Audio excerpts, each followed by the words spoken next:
कुत्ते को रोटी खिलाने से क्या होता है? नमस्ते दोस्तों, आपने बचपन से सुना होगा कि कुत्ते को रोटी खिलाना पुण्य का काम होता है। लेकिन क्या आपने कभी सोचा है कि ऐसा क्यों कहा जाता है? क्या ये सिर्फ एक पुरानी परंपरा है या इसके पीछे कोई गहरा राज छुपा हुआ है? आज मैं आपको एक ऐसी कहानी सुनाने जा रहा हूं जिसे सुनकर आपका नजरिया हमेशा के लिए बदल जाएगा। यह कहानी है चंपाबाड़ी नाम के पुराने कस्बे की। यहां रहता था रवि, मध्यम वर्गीय, मेहनती, पर किस्मत का मारा। पिता की पुरानी किराना दुकान संभालता, पर डंडा डगमगाता। कर्ज चढ़ा था और घर में मां सावित्री जी की दवाइयों का खर्च अलग। रवि की आदत थी कि रात को शटर गिराने के बाद वह 10 मिनट तक दुकान के सामने बैठकर दिन भर का हिसाब किताब करता। वहीं एक भूरा, दुबला, शांत कुत्ता रोज आकर दूर बैठ जाता, ना भौंकता न गिड़गिड़ाता, बस देखता रहता। एक रात मां ने पूछा, कौन आता है रोज? रवि बोला, पता नहीं मां, आता है, बैठता है और चला जाता है, शायद भूखा होगा, पर मेरे पास कहां बचता है कुछ। मां ने धीमे से कहा, बेटा, रोटी देने से थाली कम नहीं होती, बरकत बढ़ती है। अगली शाम वही कुत्ता आया।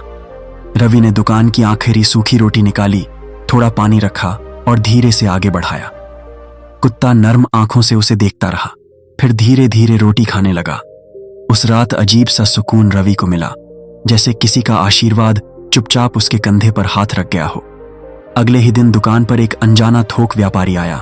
बोला, भाई, लंबे रेट पर माल चाहिए, महीने का तय हिसाब, नकद बाद में।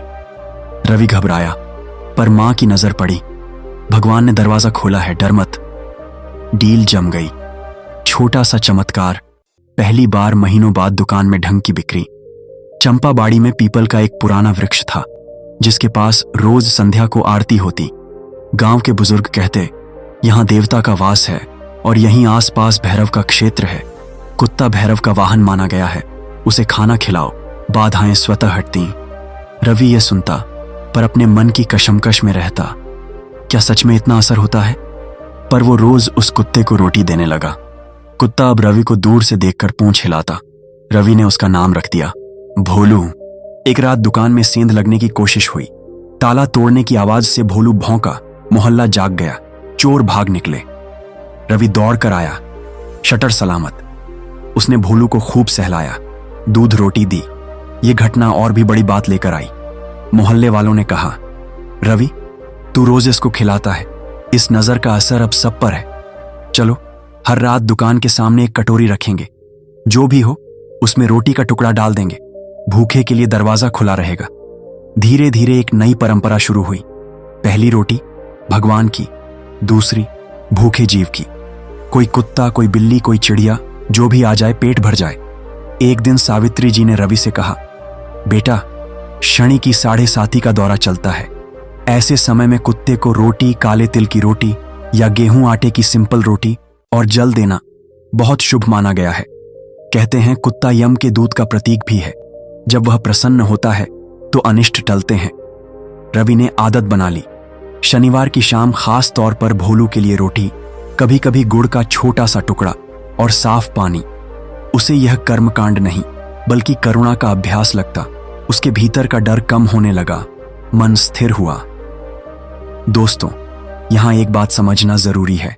जब हम किसी भूखे जीव को खाना खिलाते हैं, चाहे वह कुत्ता हो या कोई और, तो हमारे शरीर में ऑक्सीटोसिन और डोपामाइन जैसे फील गुड हार्मोन बनते हैं। तनाव घटता है, नींद सुधरती है, दिमाग में सकारात्मकता बढ़ती है और पॉजिटिव माइंडसेट किस्मत बदलता है। जी हां, क्योंकि फिर आप बेहतर फैसले लेते हैं, लोगों से अच्छा व्यवहार करते हैं और वही नेटवर्क आपके लिए नए मौके खोल देता है। मतलब दया आध्यात्मिक भी है और प्रैक्टिकल भी। कुछ महीनों में रवि की दुकान उठने लगी। खाता बही में लाल स्याही कम, काली स्याही ज्यादा। कर्ज धीरे धीरे चुकता। भोलू अब सिर्फ एक कुत्ता नहीं रहा, मोहल्ले का लकी गार्ड बन गया। बच्चे उसे सहलाते, बुजुर्ग उसके लिए बिस्किट रखते। रवि ने दुकान के बाहर एक बोर्ड लगाया, यहां भूखे जीवों के लिए पानी और रोटी उपलब्ध है। लोगों ने तंज भी कसे, पुण्य दिखावा बन गया क्या? पर रवि मुस्कुराकर कहता, दिखावा नहीं, याद दिलाना है। भूख किसी की भी हो, मुंह खुला होना चाहिए। रात माँ की तबीयत अचानक बिगड़ी, अस्पताल ले जाना पड़ा। बिल देखने के बाद रवि की आंखें भर आईं। इतनी बड़ी रकम कहां से आएगी? वह बाहर आकर बेंच पर बैठा, माथा झुका। तभी धीमे धीमे भोलू आकर उसके पास बैठ गया, सिर रवि की घुटनों पर रख दिया। रवि रो पड़ा। भोलू, मैं हार गया। घर, दुकान, सब चला जाएगा। उसी वक्त अस्पताल के बाहर एक उम्रदराज डॉक्टर रुक गए। बोले, तुम रवि हो? चंपाबाड़ी में दुकान चलाते हो? मैं वही हूं जिसने तुम्हारे दुकान के बाहर रात में पानी पिया था। तुम्हारी दी हुई रोटी मेरे बेटे ने उस दिन उस भूखे कुत्ते को खिलाई थी। तुम्हारा बोर्ड देखकर हम रुके थे। चलो, बिल का इंतजाम मैं करवा देता हूं। हॉस्पिटल में मेरी बात चल जाएगी। तुम्हारी मां का इलाज प्राथमिकता पर होगा। रवि अवाक, पर मैं ये कैसे? डॉक्टर मुस्कुराए। अच्छाई वापस आती है बेटे, कभी सीधे कभी घुमाकर, पर आती जरूर है। रवि की मां ठीक हुई। मोहल्ले में बात फैली। कुत्ते को रोटी खिलाने वाले रवि की मां को चमत्कारिक मदद मिली। लोगों ने इसे चमत्कार कहा। रवि ने इसे दया का रिपल इफेक्ट। अब रवि ने यह काम अपना मिशन बना लिया। हर शनिवार मोहल्ले के बच्चों के साथ भोलू सेवा, साफ पानी, ढकी कटोरी, बची हुई नहीं, ताजी रोटी, बिना मिर्च मसाले की। रवि बच्चों को समझाता, मिर्च, नमक, चॉकलेट कुत्तों के लिए नुकसानदेह। सूखी रोटी, दूध रोटी या हल्का उबला चावल ये ठीक, और कटोरी साफ रखना, पानी रोज बदलना ये असली सेवा है। एक शाम पीपल के पेड़ के पास भजन हो रहे थे। एक साधु बोले, भैरव की आराधना में कुत्तों को भोजन कराना सबसे सरल और प्रभावी उपाय है। शनि के कष्ट, साढ़े साथी ढैया की पीड़ा, सबकी धार कम होती है। पर याद रहे, उपाय तब फल देता है जब मन सच्चा हो और सेवा निरंतर। रवि ने प्रण किया, अब यह आदत नहीं, मेरा धर्म है। कस्बे के कुछ लोग कहते, कुत्तों को खिलाओगे तो वे बढ़ेंगे, काटेंगे, बीमारी फैलेगी। रवि ने शांति से समझाया, भोजन और टीकाकरण से स्ट्रे डॉग्स का व्यवहार नरम होता है। भूखा जीव आक्रामक ज्यादा होता है। हम नगर पालिका के साथ मिलकर टीका अभियान चलाएंगे और तय जगह पर खाना देंगे ताकि भीड़ गली में ना हो, सफाई भी रहे। धीरे धीरे लोगों ने देखा, जगह तय करने से आवारा घूमना कम हुआ, काटने के मामले घटे और मोहल्ला अधिक व्यवस्थित लगा। रवि का संदेश साफ था, करुणा प्लस व्यवस्था, सबके लिए सुरक्षा। बरसात के मौसम की एक रात, आंधी, बिजली, तेज पानी। शटर बंद करते हुए रवि ने देखा, भोलू कहीं नजर नहीं आ रहा। वह छाता लेकर ढूंढने निकला। गली के अंत में नाले के पास भोलू एक पप्पी को भीगने से बचा रहा था, अपने शरीर से ढककर। रवि ने दोनों को उठाया, दुकान के पोर्च में लाया। सूखा तौलिया, गर्म पानी, हल्का सा दूध। उस रात रवि ने मन ही मन कहा, तुमने मुझे सिखा दिया, जिसने तुम्हें बचाया उसे तुम बचा रहे हो, यही धर्म का चक्र है। सुबह जब आसमान साफ हुआ, पीपल के पत्तों पर धूप झिलमिल कर रही थी। एक बुजुर्ग पंडित वहां मिले। बोले, बेटा, तुमने जो किया उसका फल तुम्हारी पीढ़ियां खाएंगी। कुत्ता केवल जानवर नहीं, वफादारी का प्रतीक है। उसकी दुआ लगे तो दरिद्रता का काल भी नरम पड़ जाता है। तुम्हारे घर की आहट अब ईश्वर के दरबार तक जाती है। रवि ने दुकान के बाहर एक छोटा सा पोस्टर लगा दिया, 5 सरल नियमों के साथ। नंबर 1, पहली दूसरी रोटी रोजाना, किसी भूखे जीव के लिए। नंबर 2, ताजा खाना दें, बासी फफूंदी लगी रोटी नहीं। नंबर 3, मिर्च नमक मिठाई से बचें, सादी रोटी, उबला चावल, दाल का पानी ठीक। नंबर 4, साफ पानी अलग कटोरी में, रोज बदलें। नंबर 5, तय जगह पर खिलाएं, कचरा न फैले। टीकाकरण नसबंदी वाले एनजीओ से संपर्क रखें। लोग पढ़ते, कुछ फोटो खींचते और धीरे धीरे दूसरे मोहल्लों में भी यही बोर्ड लगने लगे, भूखे का पेट, भगवान का मूर्त।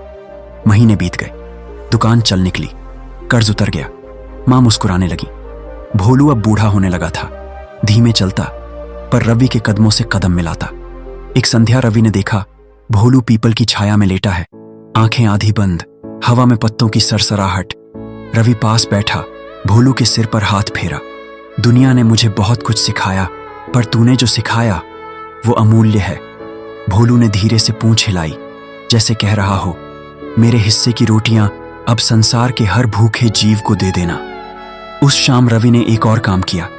पीपल के नीचे एक स्टील का जलपात्र, और एक ढकी हुई फीडिंग कटोरी स्थायी रूप से रखवा दी और लिख दिया, ये सेवा जारी रहेगी भोलू की याद में।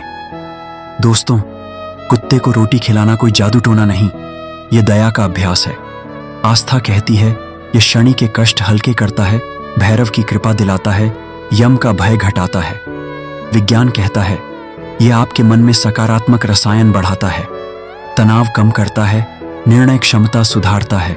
समाज कहता है जब आप भूखे का पेट भरते हैं तो हिंसा घटती है, सुरक्षा बढ़ती है। और अनुभव कहता है दिया हुआ लौटता है, कभी सहायता बनकर, कभी अवसर बनकर, कभी शांति बनकर। तो आज से एक छोटी सी आदत अपनाइए, घर में रोटी बने तो एक टुकड़ा भूखे जीव के नाम। शनिवार को खास तौर पर सादी रोटी और पानी किसी कुत्ते के लिए। और हाँ, सेवा के साथ सफाई और व्यवस्था भी जरूरी, ताकि शहर भी खूबसूरत रहे और करुणा भी कायम रहे। याद रखिए, भूखे पेट की दुआ कभी खाली नहीं जाती। कुत्ते को रोटी खिलाना सिर्फ पाप का प्रायश्चित नहीं, बल्कि दिल का परिष्कार है, जो इंसान को इंसान बनाता है और किस्मत को नया मोड़ देता है। अगर इस कहानी ने दिल को छुआ हो तो एक रोटी आज ही किसी भूखे को दीजिए और कमेंट में लिखिए, दया ही सच्चा धर्म है। जय श्री हरि।